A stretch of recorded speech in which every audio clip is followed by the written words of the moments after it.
And good morning. Momentary sound check. Always got to check. Come on. There's some lag here.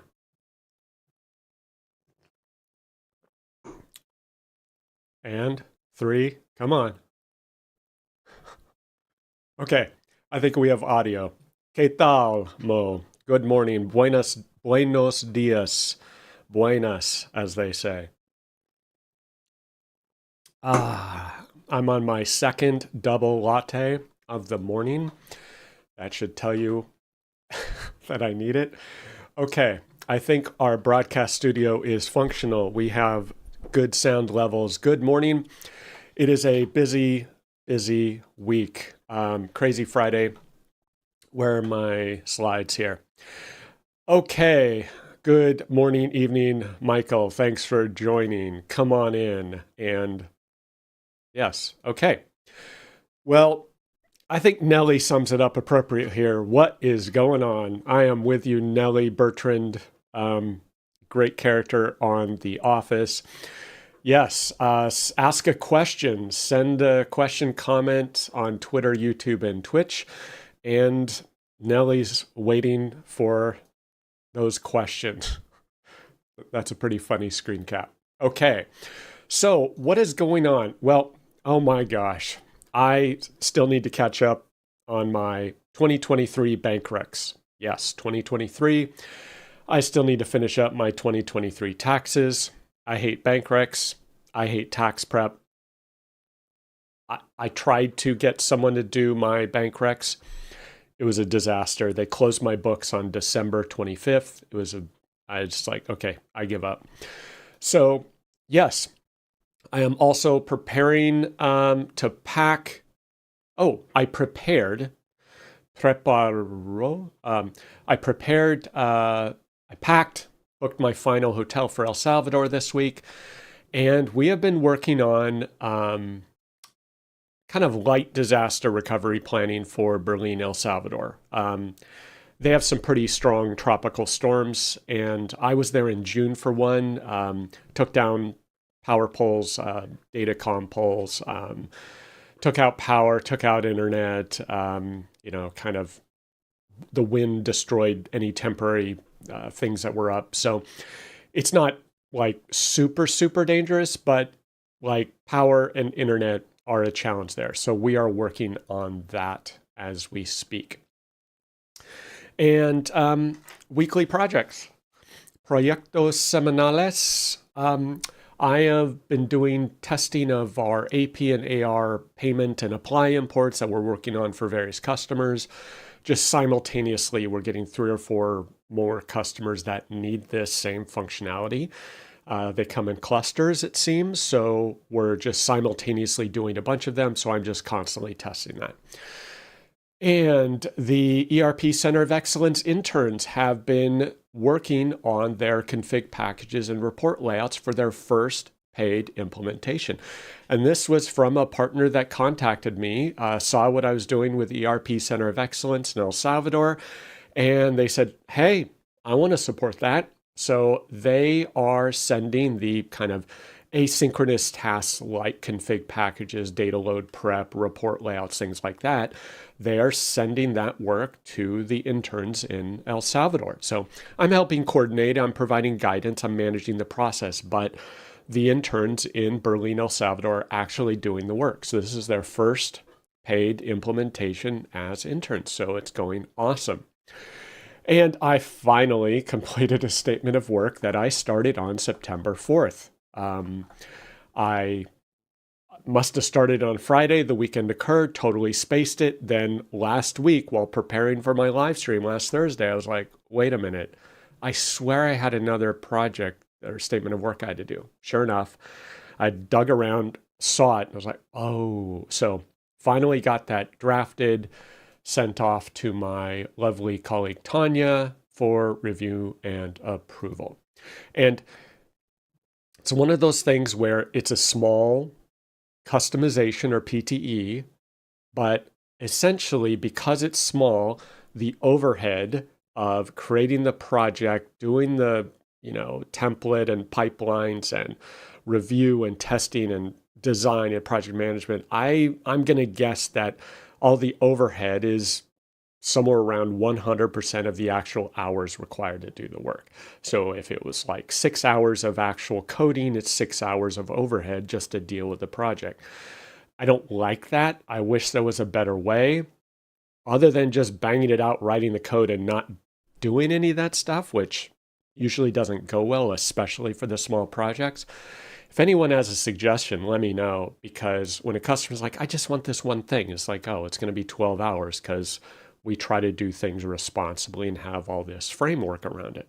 It doesn't scale down well, which is kind of a strange thing. Oftentimes practices don't scale up well to larger scenarios. Well, now that we have these practices and structures and we do these things so we're complete and responsible, and we have automated testing and automated build pipelines, that doesn't always scale down to really small requests, right? So we're struggling with that. Like, we feel kind of bad, but like, I don't know what else to do about it.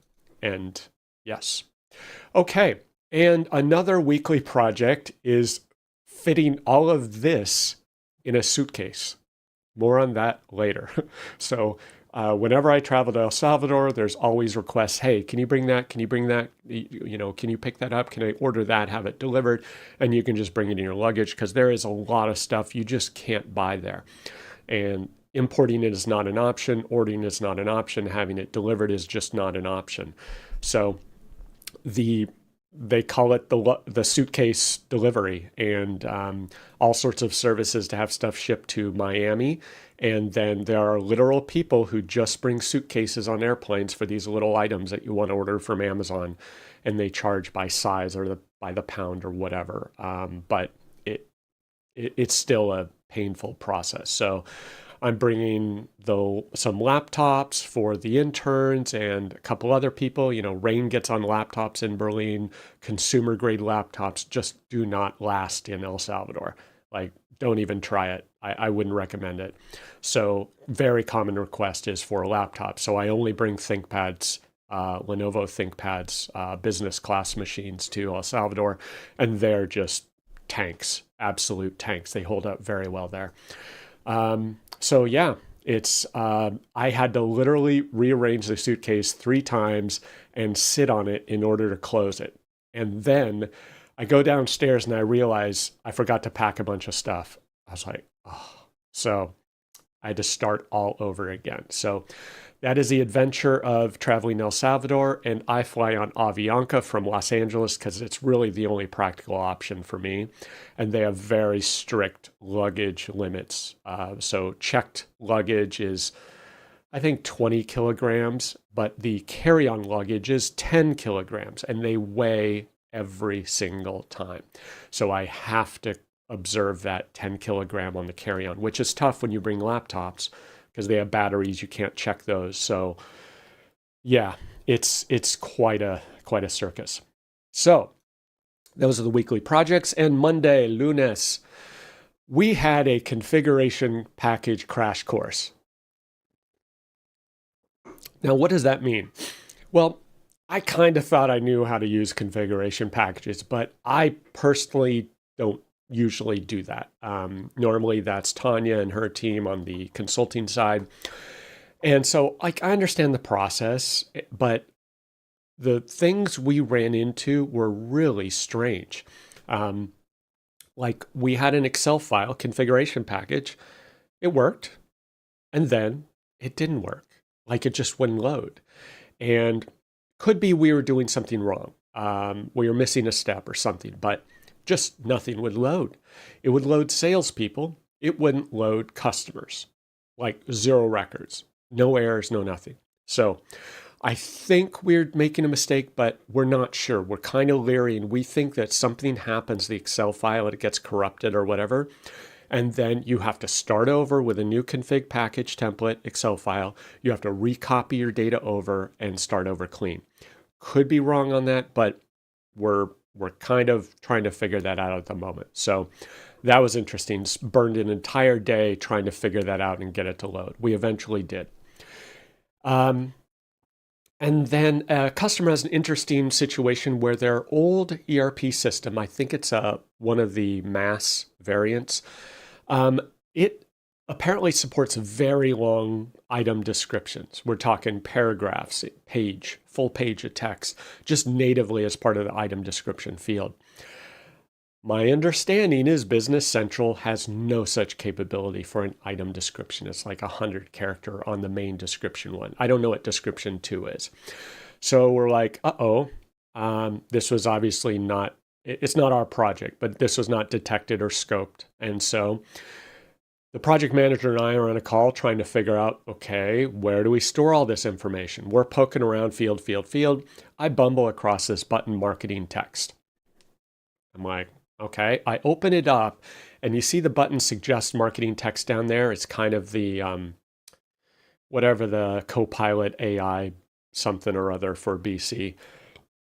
So I look at that and I'm like, given the Copilot link, I'm assuming this is relatively new, but I mean, it's perfect. Marketing text, long description. We don't need rich text, but it looks ideal. Oh, Michael says description. I think description 2 is likely 50 characters. Yeah. So the project manager's like, oh, well, I'm going to use comments. And I'm like, there are like 75 lines on some of these item descriptions.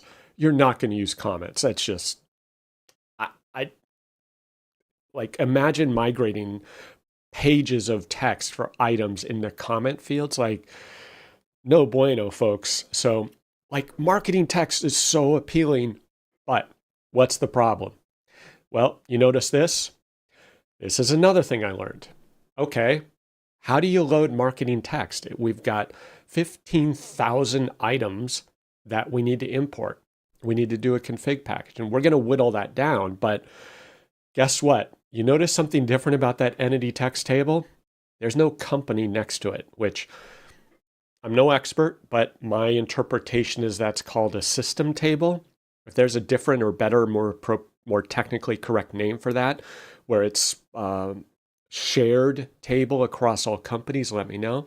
But what you'll find out is when you try to select that table in a config package, it won't let you. You paste it in, it's like, nope, I can't do system tables is what it says. So we cannot load into the entity text table from configuration packages. So, sorry, I'm forgetting the name, but I got a recommendation on Twitter to try, from Ted, thank you, Ted, to try the InsightWorks import-export power tool. So I was like, cool, let me pull that up. And he included a screenshot showing, here, let me just pop that on my slide. We're just going to do some dynamic live stream editing here. So here, the InsightWorks import-export power tool, and you will notice he was able to paste in table ID. So it is interesting. You do a lookup on table ID on the import configuration.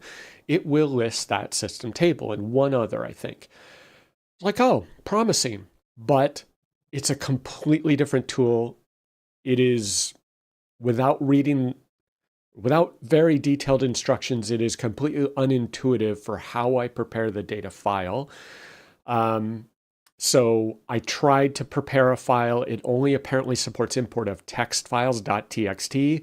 I don't know if it's comma. I don't know if it's tab. So I'm starting over trying to figure this out. My first attempt, like, I got nowhere. I tried to prepare a file. So I don't know how to use this tool yet. I'm hoping it works. I'm fingers crossed that I can load into the marketing or entity text table to get the item marketing text in there. Because if we can't do that, we're on to plan D or whatever, right? It's going to be kind of rough. So if anyone has suggestions on easy ways to load long text into the blob of the entity text table for the item marketing text, that's a mouthful, let me know. I'm all ears. Okay, breathe. Have a sip. And more BC learning. Like, it's interesting working with the interns, managing them, teaching them teaching me, them discovering stuff, because I don't know this stuff in excruciating detail. It's just not really the area I've focused on. for the last 4 years, sadly, but I'm learning, I hope quickly.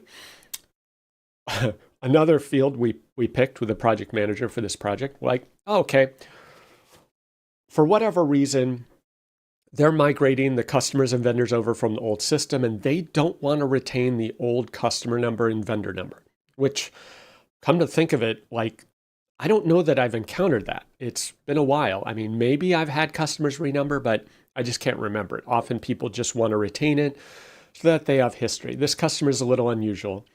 So they want to renumber from scratch in BC and just start using number series. Given what they do, it makes sense. So we looked at customer card. Well, like, okay, great, GLN field. Let's just use that. It's a spare field. It's European field. We don't need it in the US. Well, we should have tested that field. Anyone who knows what a GLN number is would know that you cannot just shove a number or a value or text in a GLN field. It is a highly validated field, and it gives you an error. If you enter 6 numbers, it gives you an error saying that the number must be 13 digits.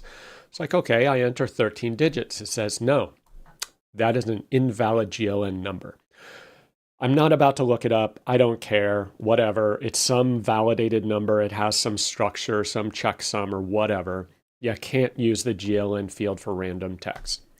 Great. Well, David in Berlin popped on. He's jamming. He pulls up personalization. He's like, oh, here's this thing called EORI number. It's a text 40. Boom. Perfect. No validation. Free text. 40 characters. Awesome. So we pivoted, dropped GLN, used EORI, and we call it the EORI original number for the old customers. It's our internal joke. When you start working late on a project, you understand these things. They become these inside jokes. So that's our original number for the old customer. And bonus points, just like GLN, EORI number is also available on the vendor card. So we're using it for both customer and vendor. And honestly, I don't even think we'll recaption it because it's the old number. It's there. It's not like it's actively used or data entry. So one-time thing. So we'll just leave it as EORI. And if the customer wants to hide it, great. If not, that's what they'll see. So that was a learning experience. So if you need a spare field on the customer and vendor card, which you often do to bring things over, try EORI, unless you're in Europe and you actually need that for something, in which case, good luck. So Michael asks, why not create a custom field for the item description, then import using a config package? Valid question. We're trying to minimize custom fields because once you do a custom field, then you got to put a custom field on a report extension and it just spreads from there. Now, yes, I understand the paradox there is marketing text is not on the purchase order. So we're having to do a custom field for that regardless. So that's exactly what my developer said. He goes, Steve, rather than fighting with this marketing text field, figuring out how to import into it, why don't we just do a table extension on item master? And there you have this long text field. It wouldn't even have to be a blob. It could be long text, large text, whatever that field type is called.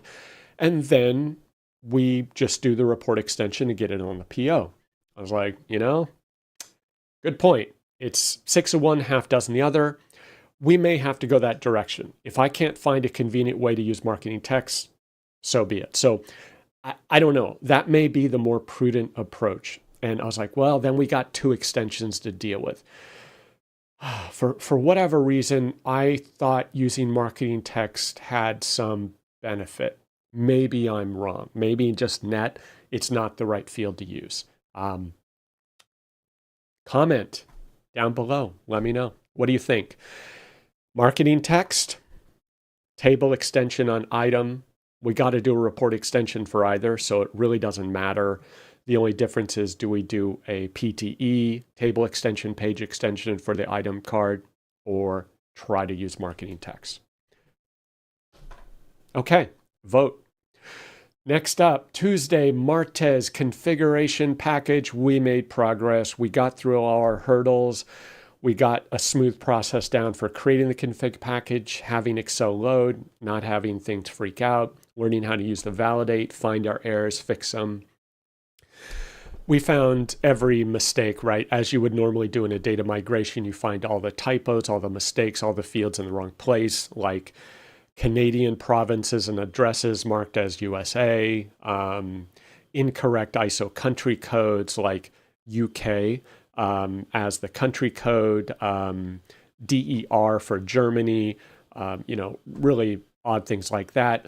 And of course, you have the Levelly limitation in Business Central, which makes absolutely no sense to me. You cannot enter any characters, very, very limited. You can't enter the character X, for instance, in the Business Central main phone number 1. So if you want an extension, you can't type, phone number X123. You can't. You have to do a period, a pound sign, or whatever. There's a very limited set there of extra characters. So Michael says back on the item, table extension text 2048. Yeah, like it's been a while.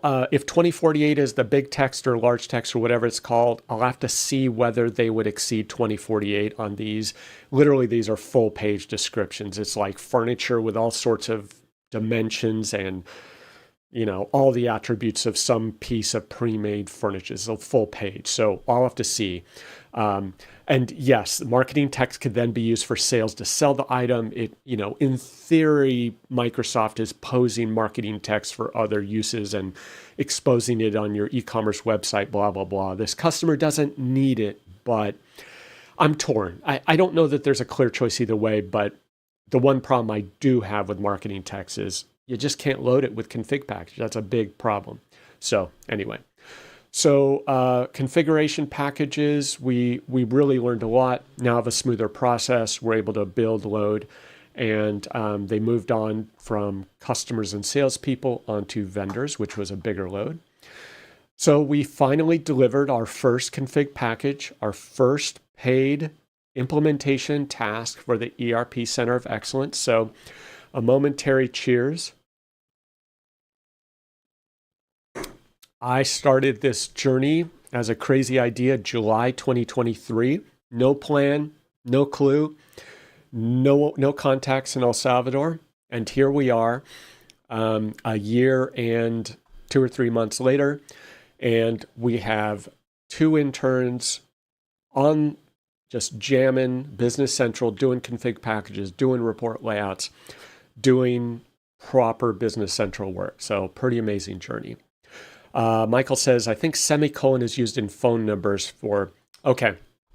Yeah, I mean, in the US, the convention is a little X, 1, 2, 3, 4 for the extension, or a capital X.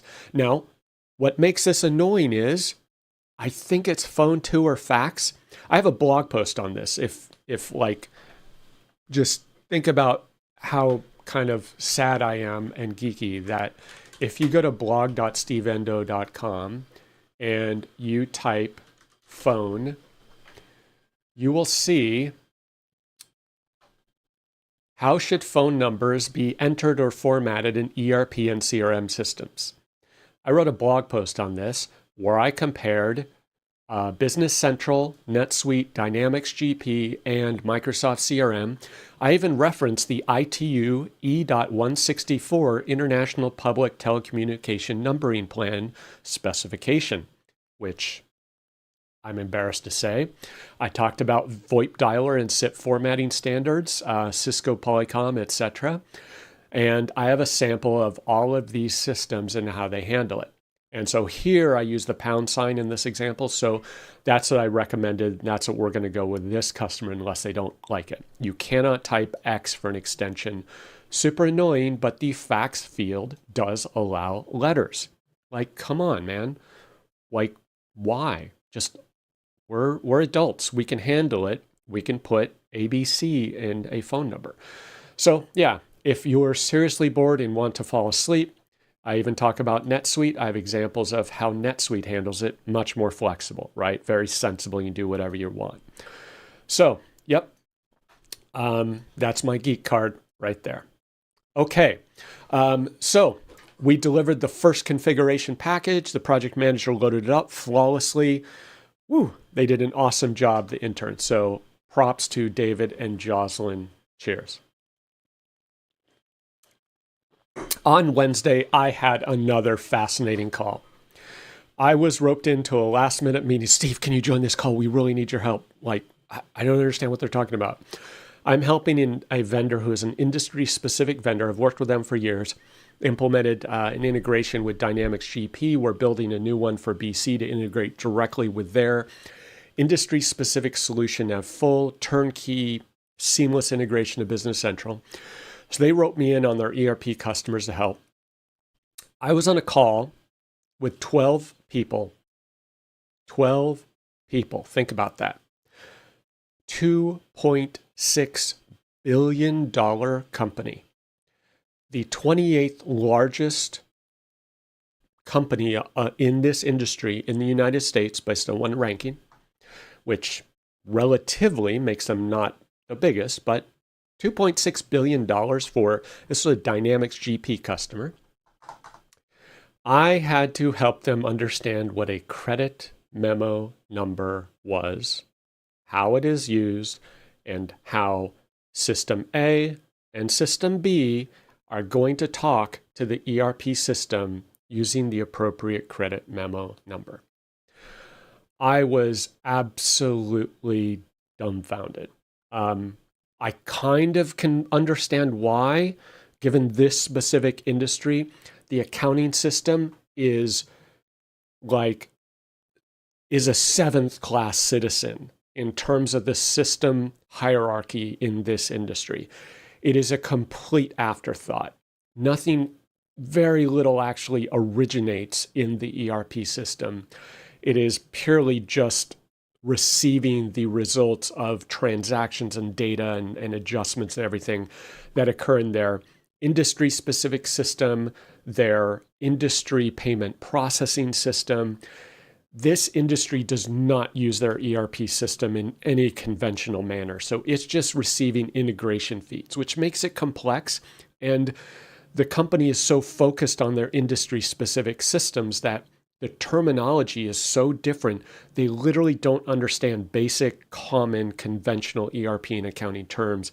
And the poor accounting department is just like, they've just given up. You can just see and hear the resignation in their voice. They're like, when I enter a credit memo in the ERP system, there is this field and it makes me put a value there. Like, they don't even bother trying to explain what that field is.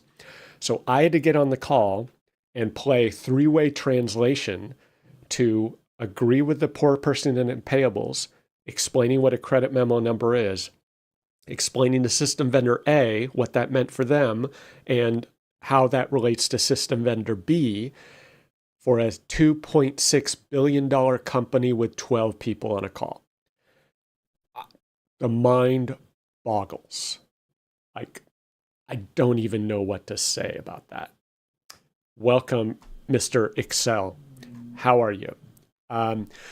So that was my morning. I'm just like, I'm speechless on a daily basis. Next, the interns in Berlin, El Salvador worked on their second configuration package.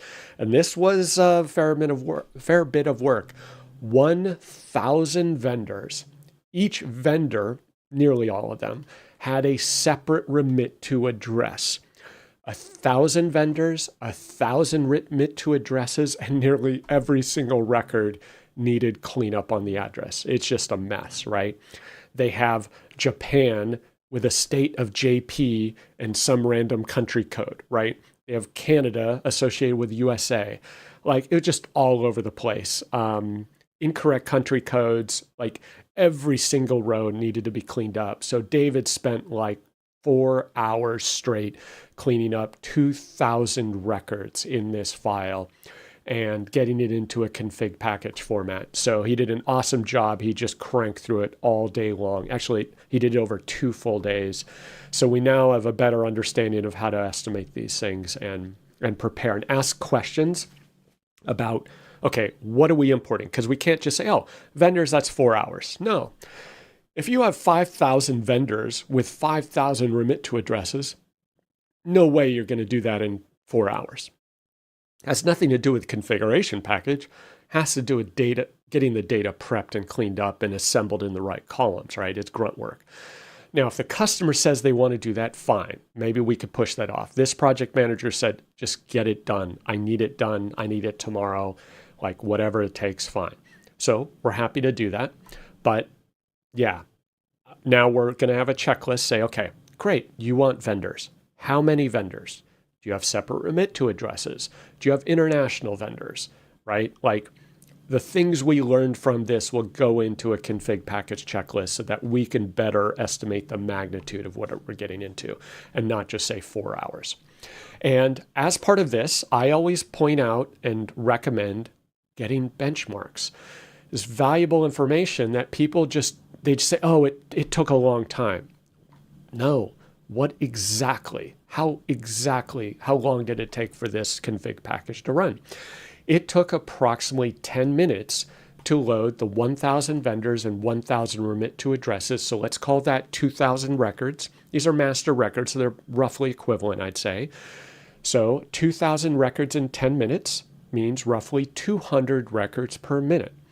It's not an exact science. It's not a specification that's going to go on the nameplate on the side of a Business Central server, but it's just a benchmark. It's like, okay, if I need to load 20,000 records, how long is that going to take? Great, 200 records a minute, roughly, for this. Transactions will probably take longer, but that was our benchmark for this. This was a demo environment and a sandbox. So a production environment should not be any slower in theory. So that's just one benchmark. And I told David, remember that number. Because if you can pull that out of a meeting, that's valuable information for planning purposes, right? When you're planning your cutover and your go live, how long is it going to take to do these loads? Well, you'll have the practices to know, but our benchmark at the moment, second config package, 200 records per minute. Cool. Okay, more BC learning. I was not aware of this field. There are thousands of fields in Business Central. I do not go strolling through the tables to find new fields. And so I learned this week about a field called dispute status. And in the Dynamics GP world, we had something similar. I think it was more like a transaction hold. But in Business Central, it's not really a transaction hold as far as I could tell. I need to learn more about what the consequences are of this. But let me know if there's anywhere else this exists. But on the posted sales invoice, if you click on the update button, you can then get this posted sales invoice update window and you can update a handful of fields. Don't know how they chose these particular fields, but one of those fields is dispute status. And you can select a predefined dispute code. So I created a few samples. I didn't include them in the screenshot, unfortunately, but I did things like maybe it was lost in transit, right? This product was shipped, it was lost, and you're filing a claim with FedEx or UPS or whatever. Or maybe the product was damaged, or maybe you're having an overall receivables balance dispute with this customer, whatever the case is. So on an invoice by invoice basis for posted invoices, you can set up and choose a dispute status. And that can show up on the customer ledger entries window. It's usually off to the right, so you got to drag it back. I think it's there by default. If not, you can add it via personalization. So dispute status. And the reason I learned about this is because the customer wants it on their, I think it's their AR aging report, age receivables report. So they want to know, like, okay, on their detailed AR receivables, age receivables, like what's going on with these invoices? Why are they overdue? And my interpretation is they want dispute status to know what's going on. So yeah, makes sense. I get it. Now, then the question is, can you set up holds for transactions or customers? I don't think I've seen holds on a transaction level, unlike Dynamics GP, which I believe does have that feature. You do have a certain type of hold. I think it's a block at the customer level, and it's a little more coarse than what we had in Dynamics GP is my recollection. But anyway, it's part of that collection process, right? So I learned that this week. Dispute status, code 10. Cheers. In cybersecurity news, I was listening to a podcast. super geeky, super technical, super nerdy, and it is often talking about computer security of all forms. And the host mentioned this new research called the Rambo attack. And what this researcher has done is set up a air-gapped computer. Now it says air-gapped networks. Not sure what that means. I don't know if that's like an isolated production or high security network, and it's literally a network, but essentially it's an air-gapped computer. And the idea is, oh, we're air-gapped. We don't have a network connection, no network connectivity in theory or isolated network. There is no way for the outside world or the internet or whatever, an attacker, to access this computer and get access to this information. It's safe, right? So this researcher somehow figured out how to detect and interpret, to read and interpret the radio signals coming off of the RAM on the air-gapped computer. Think about this. You have an air-gapped computer in a case, in a cabinet, whatever. Somehow, I'm kind of curious what type of antenna they're using. He figured out how to read the RF signals coming off of those RAM sticks and do some type of statistical analysis in order to exfiltrate data from that secure computer. Like, just, I don't know what the conditions are, but you see in this photo, it's 10 plus feet away. Absolutely bonkers, right? And so a novel side channel attack to leverage radio signals emanated by a device's random access memory as a data exfiltration mechanism, posing a threat to air-gap networks. It's been codenamed Rambo for radiation of air-gap memory bus for offense, clever name, by Dr. Mordecai Guri, head of Offensive Cyber Research Lab, Department of Software Information Systems at Ben Gurion University of the Negev in Israel. Now, if you read about this person, Dr. Guri, turns out he just is an absolute legend in this space. If you read this article, QR code there, you will learn that Dr. Guri is the same person that they use the term concocted, which is pretty fair because who thinks of this stuff, right? He figured out how to extract data from offline networks by detecting the radio waves or the RF coming off of serial ATA cables of hard drives, right? The signals being sent to and from a hard drive. He's able to read that electromagnetic data. I don't know what MEMS gyroscope is. He figured out a way, I recall this, LED network cards often have a little blinking LED. You know, when you plug it in, you're like, oh, I got good link at 10 megabit, 100 megabit, whatever, PoE. He figured out how to read the blinking LED light on a network interface card in order to read the data being transmitted on that NIC. He also figured out how to detect the RF and noise emanating from a power supply on a PC in order to detect the data being processed by that PC. Acoustic signals generated by graphics card fans, GPU fans. Like, you cannot, I'll just leave it there. Just read this article and you'll just be like, this has got to be fake, right? I don't know how practical any of these things are, but he has working demonstrations of every single one of these exploits. Printer display panels and status LEDs on a printer. He can read the data coming off of that printer. Absolute legend. So cheers to Dr. Guri for like making the impossible possible. And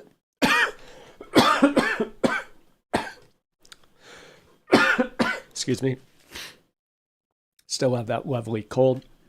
In the light reading category, I'm a sucker for this kind of thing. I saw, I don't know, a tweet from someone. This is a relatively new book released in August. about cryptography algorithms. It is on Pact Publishing, pactpub.com, I believe. And so I have a PactPub subscription. I do not utilize it nearly enough, but I do it because whenever I see a Pact book, I'm like, fine, I already pay the $90 a year, whatever, and it gives me credits to just to read the book online for free, but then to also download the PDF, because that's the only way. I'm not going to read a book on their website. So I just can go and download the PDF, have it on file in case I want to look something up. So of course, being who I am, I immediately downloaded this book and I went straight to post-quantum crypto and kind of a basic overview. It just got released in August, so it does not have any of the information on the new NIST announcements of post-quantum crypto algorithms that were selected. But good book nonetheless. I'll probably read it.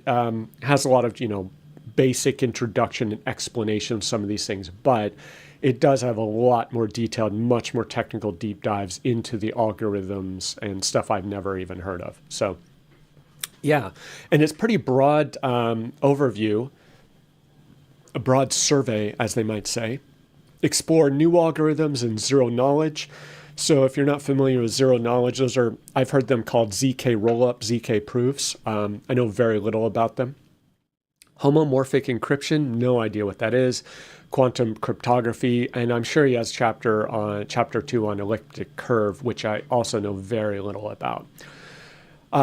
Related to encryption, listening to this podcast called Firewalls Don't Stop Dragons, Computer Security and Privacy for Non-Techies. This was a great discussion of post-quantum crypto. It's someone from a company in Germany that is developing cryptography that is implemented for cloud services. And so the person is interviewed sounds like an American, but he's in Germany. It sounds like, or at least he works for this German company. He gave a great, very accessible explanation of post-quantum crypto, the implications, what it means, how it works, things like that. And very interesting in how they're implementing post-quantum crypto. Talked about the NIST certification program for the new FIPS post-quantum crypto PQC algorithms. So check that out if you kind of want to learn more. QR code podcast.firewallsdon'tstopdragons.com. That is a mouthful.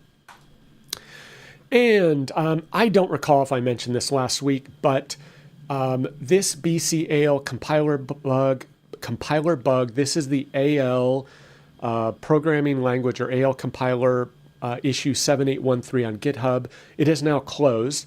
And it was fixed. Our pipelines are now running properly in Next Major. So those have been running properly since the 14th, I believe, September 14th. So you should no longer have this if you are using caption class assignment in your code. So that is excellent news. We did not have to implement our emergency deployment procedures. Upcoming events, próximos eventos. And we have Summit North America coming up in just a few weeks. I will be there in San Antonio, Texas, October 13th through 17th. I will be presenting with Silvio on analysis mode. We're going to have a fun time. So if you have not used analysis view, analysis mode, whatever it's called, if you want to learn more, see some scenarios, it's more, I'd say it's a little more user focused, but yeah.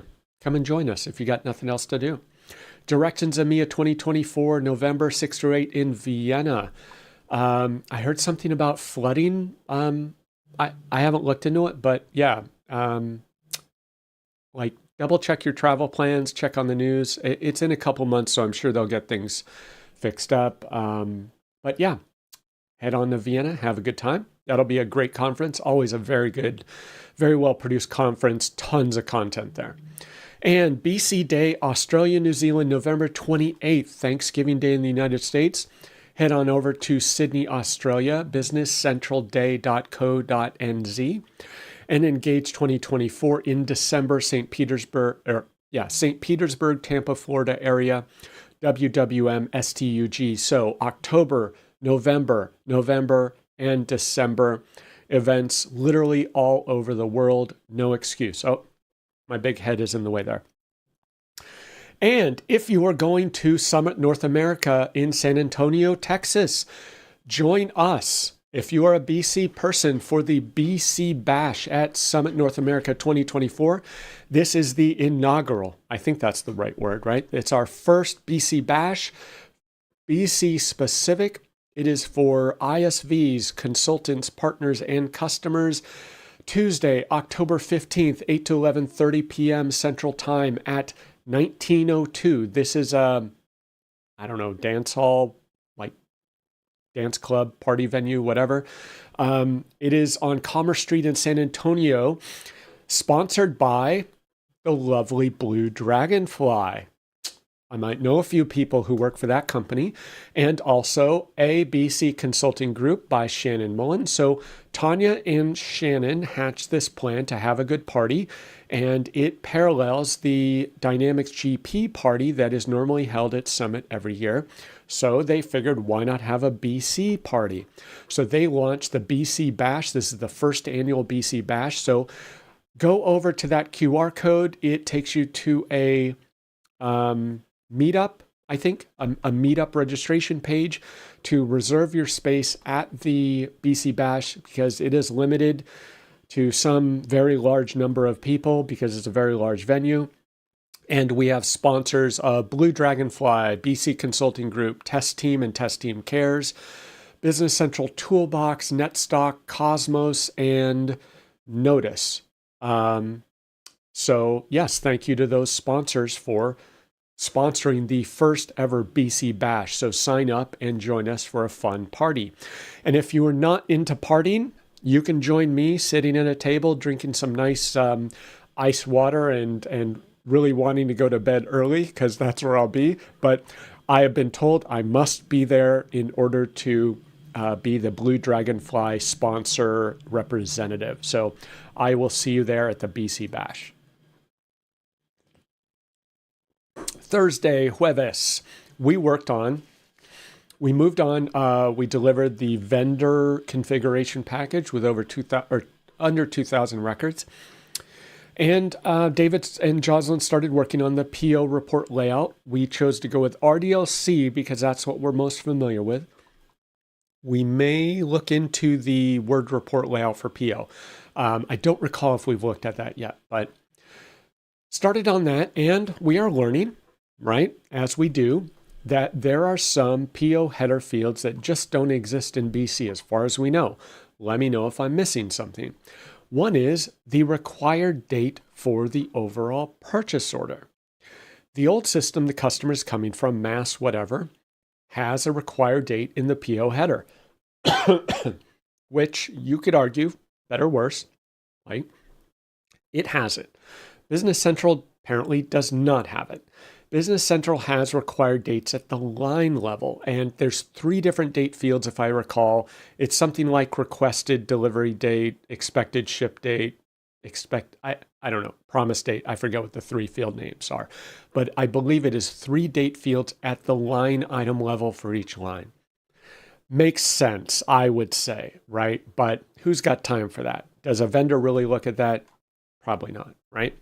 So the old PO of the customer has required data at the header. So that's a question we have. Like, how do you want to deal with this, project manager? What do you want to do? Do you want to have a custom field? Do you want to borrow a date field in the header? Whatever. Then there's shipping agent. The old system has a shipping agent or ship method on the PO header. That is in addition to whatever Business Central calls some shipping field like free on board. So Business Central does have the free on board equivalent field. It just does not have the shipper, FedEx, UPS, ground, custom freight, whatever. So I found a suggestion to have the shipping agent added to the PO header from 2019. The response from Microsoft, we have no plans to implement this feature. It's not on our roadmap, period. So 5 years later, people are still asking for it. Like, what's going on, folks? So I give up on that. I don't even bother with ideas, unfortunately. But yes, 5 years later, we still don't have it. So the question is, how do you want to deal with shipping agent? We've got to borrow a field at the header level, or we've got to do an extension. borrowing a field, we wouldn't have the shipping method or shipping agent lookup. So it could be an extension. We'll have to see. And celebrate Feliz, I don't know how to say it in Spanish, Feliz something. Clase de Español is complete. Cheers. I completed 21 lessons, 10 and a half weeks of Spanish class. I can now barely order something at a Mexican restaurant in Spanish. There's one place near me that speaks Spanish. So when I walk in the door, they smile, but then they roll their eyes and like, oh God, here comes this guy again, because it's like the only people I know there or know in my area that speak Spanish. So one guy is happy to see me because he only speaks Spanish. The woman, she's like, oh boy, here he comes again. So I do my ordering, para mi sería, Hugo Mediano, something like that. And she says, yes, fine. What else would you like? So that's about as advanced as my Spanish gets at this point. But I am going to El Salvador tomorrow. So I'll be doing some Spanish practice there. And today, Friday, Viernes, live stream. Obviously, ERP Center of Excellence review call, which I am late for. Jocelyn is waiting for me. And then I have a customer project meeting. It'll be an extended meeting where we are preparing for go live. Then I've got to head over to Home Depot and Target to pick up some stuff for the Berliners. Like, I need an M4 screw that's 12 millimeters long and rubber washers, like little things like this. It's just impossible to find. Like, it would take you hours to find in El Salvador, or days. And so I can just run to Home Depot and try to pick up this stuff. So that's what I'm doing. And I'm going to try finish packing, because I will be packing for at least the third time, repacking, because I had to switch to a larger suitcase. Stuff just wouldn't fit. Fortunately, for the first time, I am not at my weight limit. I am only at 40 pounds on the checked luggage. So I just need to repack to get things to fit. So I'm taking everything from cat collars to some type of like plumbing supplies, to screws and nuts and bolts, to air tags. You name it, I'm bringing it. I'm a veritable cornucopia of random stuff, bringing it over the border in a suitcase. So that is what I have on the agenda for this afternoon. If I don't die in the process, and I fly out at midnight. Now, on the excellence update. As I mentioned, we have completed the first billable tasks for the Berliners, the interns in El Salvador, which is insane if you think about it. 2 people in Berlin, El Salvador, 10,000, person town on the side of a volcano, like very few career prospects or good job prospects in this town. The best job you could get is remote. And we now have 2 people, English speakers, who are doing work as Business Central consultants. Truly amazing, like hard to believe it myself. They completed customer vendor configuration packages, moving on to report layouts. And, they just hop on Teams. They could be in Denver, Colorado. They could be in Nashville. They could be in Mexico City, but they're just in Berlin, El Salvador. Well, that's fine. You wouldn't really know the difference except when the power goes out and the internet goes out.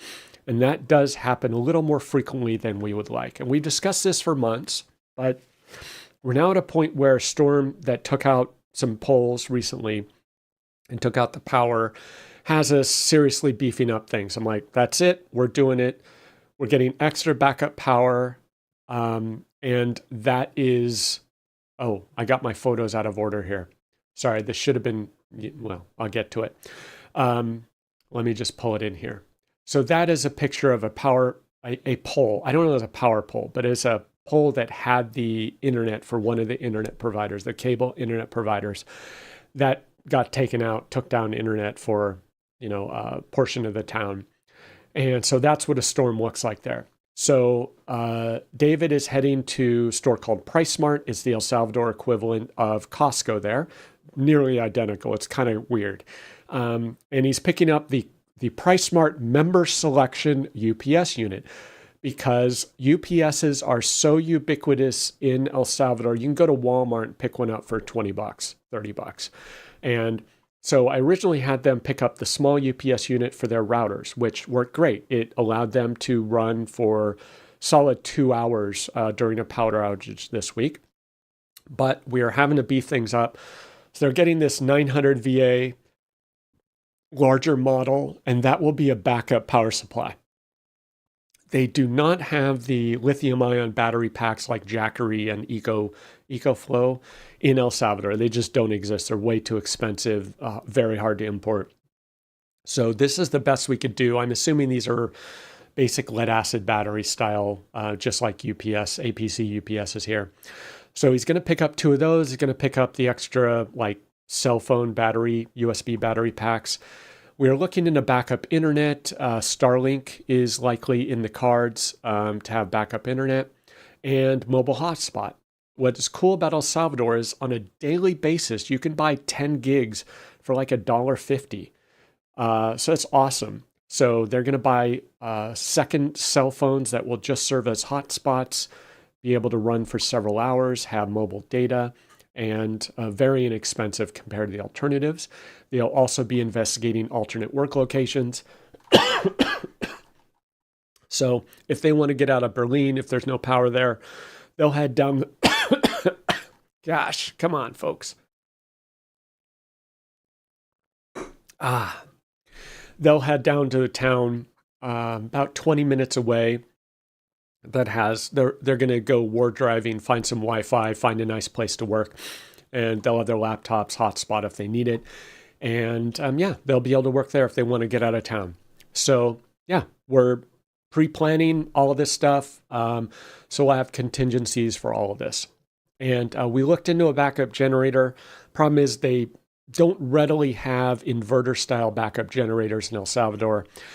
We might be able to find one, but the standard ones are your basic non-inverters. They're just very loud. If you've ever been around a standard generator, they run at full speed, just deafening. So that's kind of least resort, or we really need to work on how to set that up to make it tolerable. So on the Q&A side, any questions? How you guys doing? What are you guys learning? What Business Central stuff are you working on? And what are you doing this weekend? So this is the first hotel I'll be staying at in Berlin, El Salvador when I arrive. This is called, hold up, I got the card here. Hostal Brises de Berlin. It's a little place on the corner down by the Standard. Little makeshift tire repair shop on the corner there in a mud lot or a dirt lot. If you're familiar with Berlin, El Salvador, which I know many of you are, certainly. There's a little cafe inside at Hostal Brises that serves desayuno típico each morning. And pretty good desayuno, I must say. And they have a nice little courtyard there where you can eat if you want, but it is a little hot. There's the lobby. Quaint little place, super clean, super tidy, which is very typical of El Salvador, usually very clean, meticulous cleanliness there. And then after 2 nights there, I'm heading out to El Cuco Beach, to Playa El Cuco. This is the, I forget the name of it. It is one of the resort hotels on the beach at El Cuco. Never been to El Cuco, so we're going to give this a try. And this is our retreat for ERP Center of Excellence. This is my reward to myself and the interns for me, over a year of work making this happen, 5 flights to El Salvador to build it from scratch, and 3.5 months of work by the interns learning Business Central, having a very much a crash course in ERP. And so that is the balcony of the Orange Suite at the resort overlooking the beach. So that is what we'll be doing for 3 days and 2 nights. We're going to have a strategic retreat, do some strategic planning, work on next steps and how we're going to grow the program. So that is our mini reward. And Michael says, he is working on developing a way for project manager to enter time phase cash out forecasts for projects, which will feed into BC cash flow forecasts. Wow. That is over my head. That sounds fairly complex, but it involves projects, so I can understand the need to enhance projects. We have a few internal needs for projects, like getting the project timesheet information to flow over to invoices in a meaningful fashion. Like, it's just not very good. Like, you just don't have dates and yeah, I think that's the one thing we need, is having the actual work date come over at the line level on an invoice. So time phase cash out forecast for projects for cash flow. Interesting. Cool. Yep. Lots of stuff going on. So with that, cheers. Salud. Hold up. I got to do this every week. You'd think I would know this by now, but my brain is a swirling mess. It is, oh, what happened to my file got messed up. Que tengas un buen fin de semana. Have a nice weekend. Now I got to fix my Spanish note file. It got scrambled for some reason. So have a good weekend. Adios.